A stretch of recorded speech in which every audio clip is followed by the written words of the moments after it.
राधे कृष्णा. श्री गुरुभ्यो नमः. श्रीमते रामानुजाय नमः. Welcome to Bhakti Secret 6.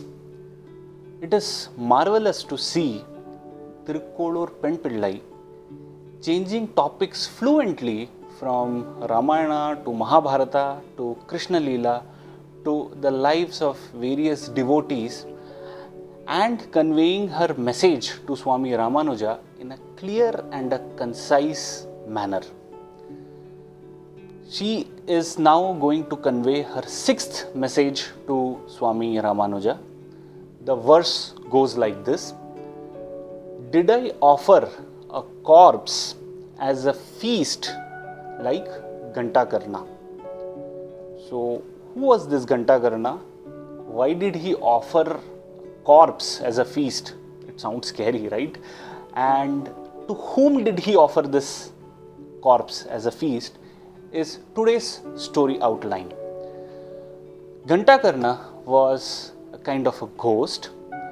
He was an ardent devotee of Lord Shiva and an ardent hater of Lord Vishnu. He demonstrated his hate for Lord Vishnu by hanging two huge bells in his ears. Whenever someone used to chant or recite the names of Lord Vishnu or Lord Narayana, all Ghantakarna used to do was to shake his head vigorously, such that the complete names used to drown in the sound of the bells and they never reached his ears. So, such was his hate. In search of Lord Shiva, Ghantakarna reaches the holy mountains of Kailasha. He has a vision of Lord Shiva and he requests or prays sincerely to Shiva to grant him liberation or moksha from the ghostly body. Lord Shiva tells him that he should approach Lord Narayana. Now, Ghantakarna, even after hearing the word Narayana from Shiva, he starts shaking his head vigorously.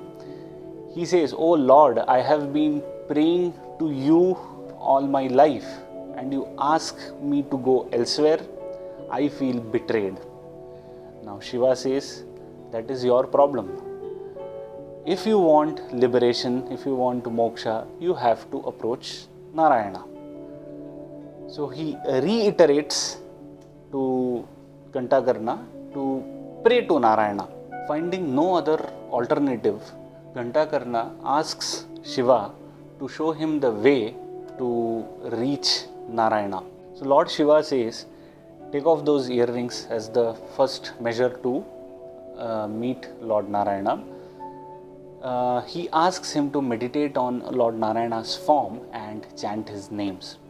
Now, Ghantakarna has never heard or even thought about Lord Narayana, so he humbly requests Shiva to explain or describe the form of Lord Narayana. Lord Shiva, in all his grace, gives a head-to-toe description of Lord Narayana to Ghantakarna. Ghantakarna, in all sincerity, starts meditating on the form of Lord Narayana as described by Lord Shiva.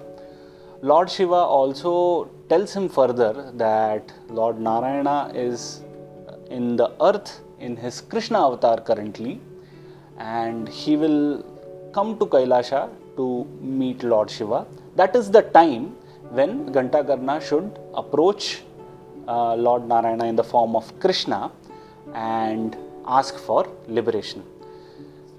Now, Ghantakarna started meditating on the form of Lord Krishna, and it so happens, as mentioned by Lord Shiva, Krishna in his avatara, he once comes to Kailasha. Now, Ghantakarna, when he sights Krishna, he is excited. So, he rushes to meet Krishna only to stop and think that he should be offering him something Like just like whenever we go to meet some people, we always carry some gifts, right? So we would always offer something which we normally have. So what would a ghost have? Human flesh. So that is what Ghantakarna spotted. He saw a rishi who was meditating on the Kailasha mountains. So he just took his weapon out and with one swipe he killed the rishi. He takes the corpse of the rishi and runs before Lord Krishna. Lord Krishna is terrified. He is first of all seeing a ghost, he is carrying a corpse, and he asks Ghantakarna who he is and what is all this corpse about. And that is essentially what this Bhakti secret is about. So Ghantakarna tells him, explains him all the details, that he was a Vishnu hater in the past. With the grace of Lord Shiva, he has been meditating on Lord Krishna, and that's how he is now in front of him.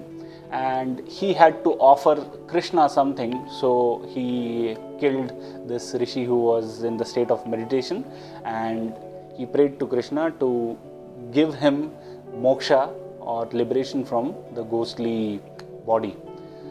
Now Lord Krishna knows all this history. He was just testing Ghantakarna, and Krishna is in fact happy that once his ardent hater has now turned into a great devotee, because Krishna knows his devotion. He knows his chanting, his meditation, so he is more than obliged to give moksha to Ghantakarna. And what happened to the poor rishi? He was meditating for moksha as well, and he also got moksha from Krishna. So this was the story of a hate converted devotion of Ghantakarna. In our Hindu dharma, Badrinath is one of the holy shrines which people usually go for a worship. Now in this place called Badrinath, there is a Narayan temple, and in that temple there is a spot where you can see a lot of bells. Now this is the spot where Ghantakarna is worshipped even today as the great devotee of Narayana. In fact, Badrinath is such a place, it's in the northern part of India, and it has extreme winters. So people for 6 months they move to warmer places. So at that time they regard this Ghantakarna as their village deity, and they have a belief that he will take care of the entire village when they are elsewhere due to the climatic reasons. So Tirkolur Penpillai, she is referring to this incident. She is comparing herself with the ghost, and she is implying in her message to Swami Ramanuja that she didn't possess a devotion which was possessed by the ghost called Ghantakarna. So she doesn't consider herself to be worthy to stay in such a holy place. Now, what is the message for us from this story? We see that Ghantakarna was full of hatred, but on the advice of Lord Shiva, he converted the same hate into devotion.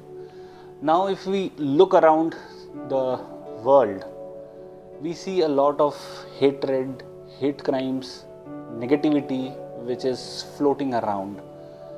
Even in our hearts, we carry a lot of hate and negative feelings towards a person or for some particular thing which we know for sure. Now, life is short, it cannot be wasted on negativities.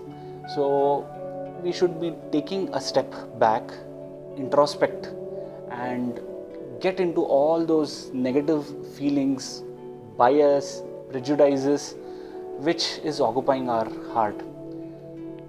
Offer all those negative feelings to Lord Narayana and gradually those feelings will definitely be converted into feelings of positivity and feelings of love.